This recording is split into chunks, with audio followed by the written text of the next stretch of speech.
Making money can be sort of a haphazard process, or it can be organized, driven, and automated.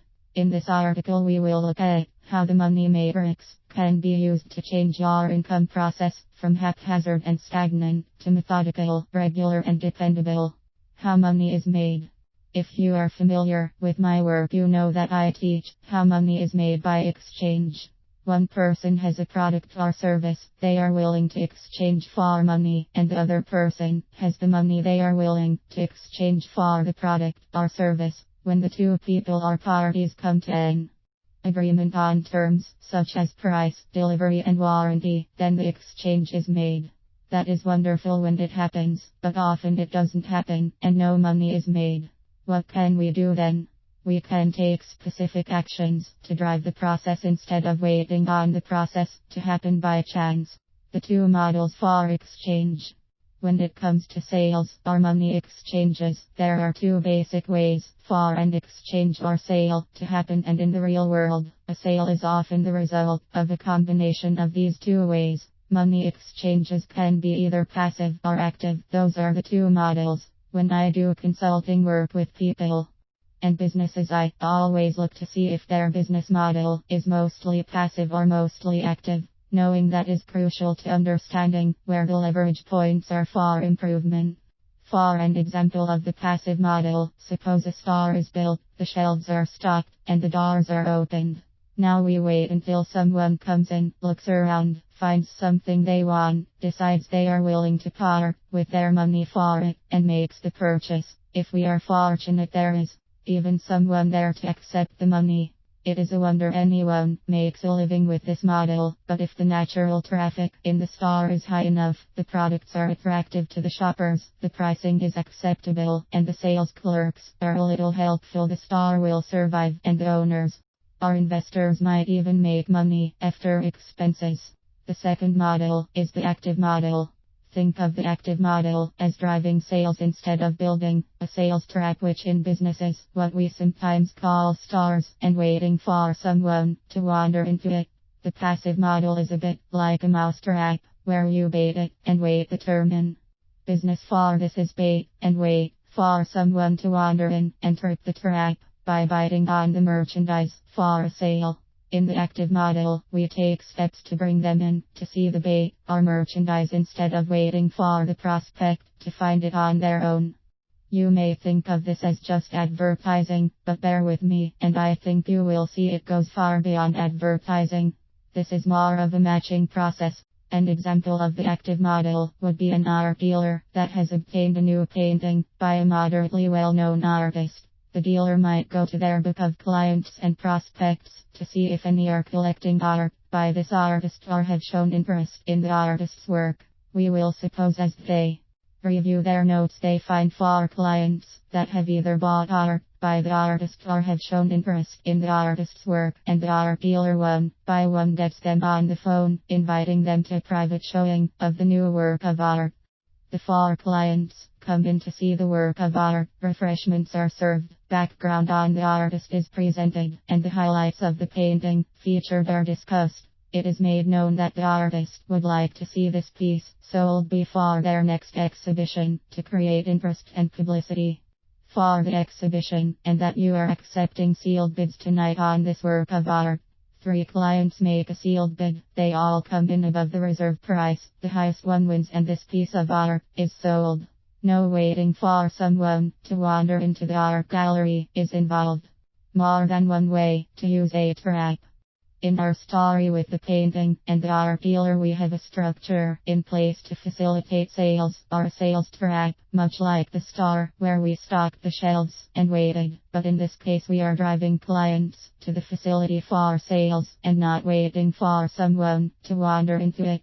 We are actually inviting them, but when the art dealer touches on benefits that pique human drives, you could say from a physiological view, they are driven to come to the art gallery by their human drives. They feel special for being invited, and who doesn't like to feel special? I don't want you to think I am disrespecting the client or our prospects when I use the term sales track. I am just saying, when we find an interest in our product, we need to capture that interest for our benefit and the benefit of our prospect or client.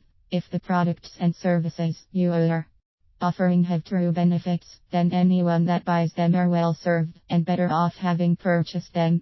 Don't let the terms products and services confuse you. If you have services you offer, then your services are your products. If your products are of value, your clients benefit from your sales efforts and owning or receiving the products. If not, then don't expect repeat business or referrals, and those two things are the foundation of almost any profitable business. A book that makes money.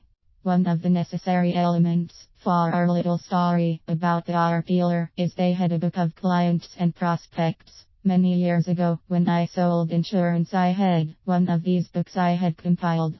Before computers were as popular as they are now, and a tablet was likely to be an aspirin, I used a 3-ring binder and had a separate sheet for the information I had gathered on each of my clients and prospects.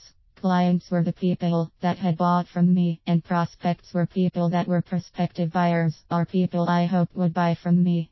My first goal with these sheets was to move the prospects in the front of the binder to the back of the binder behind the divider that separated my prospects from my clients, and I did that by converting them to buyers. When I sold something to a prospect, they became a client and were moved from the front section to the client section. The second goal was to sell more to my clients based on events that created new needs in their lives, or after an interval of time had passed that we called the sales cycle. If you don't have such a book or record of clients and prospects, you probably are not driving your business. You are probably waiting for someone to wander in and buy something.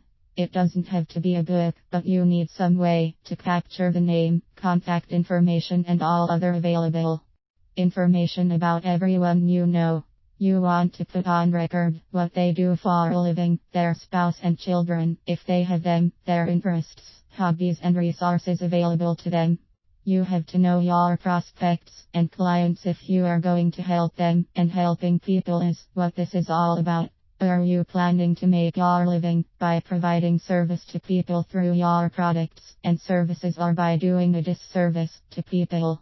While we are on the subject, who are your prospects? We can go to the Bible for that answer to where the lawyer asked Jesus, "Who is my neighbor?" The answer in the Bible was a man in need, not someone that lived nearby, not even someone the man knew, but it was a person in need. And who is your prospect? A prospect is a person in need that you can help. At times we all need something, even many different things. That makes pretty much everyone a prospect, and worth knowing a few things about them. If they never buy anything from you, they still may be able to help you with a sale or project, and if not, then help them anyway. You can't help people without in the long run it helping you. This information on your prospects and clients is the first part of the money matrix. The definition of a matrix. In math, we often see a column of numbers that are arrayed or arranged in a way they can be more easily added together to show us the total of the numbers. This column is a matrix made of individual items that create a new result when arrayed or arranged to be easily combined into a total. Scott's usable definition of a matrix. A matrix is a way of moving things around until they are in some sort of order where they make sense or are actually useful. For the money matrix, we record information and move it around until it is useful for us, and we see a sensible way to use it to make money. I can give you a dozen numbers to add together with each number on a separate sheet of paper, and the total won't be obvious or easy to determine, but write them down in a column, and you can easily see how they add up, and where to carry over numbers into the tens and even hundreds or thousands. Columns. Arrange a few small, single-digit numbers so that they form a column, and you can often tell the total at a glance. In this case, the total is the answer. Getting the answer at a glance is the power of the matrix. The money matrix. Think of a money matrix as being like a spreadsheet or a checkerboard. In either of those there is a place, little boxes or squares, where you can put something. In our matrix we have an entire column for the names of our clients and our prospects, with separate boxes or places in that column for each of them. We also have little boxes to put all of the information we have collected about them. We have their contact information, their spouse's name and employment if applicable, their occupation, their interests, their hobbies and any resources they have. It wouldn't hurt to know the names of any children, all of the birthdays, anniversaries and any other social bit of information we can reasonably find. I don't stalk people, I chat them up. That means I ask questions and I listen. I pay attention to what they are saying. Ask a man what he did for the weekend, and if he spends the next 10 minutes talking about fly fishing, you can be pretty sure he is interested in fly fishing. Ask a woman what she does in her spare time, and if she proceeds to explain the intricate points of scrapbooking or making custom cakes, you can be pretty sure she is interested in those things.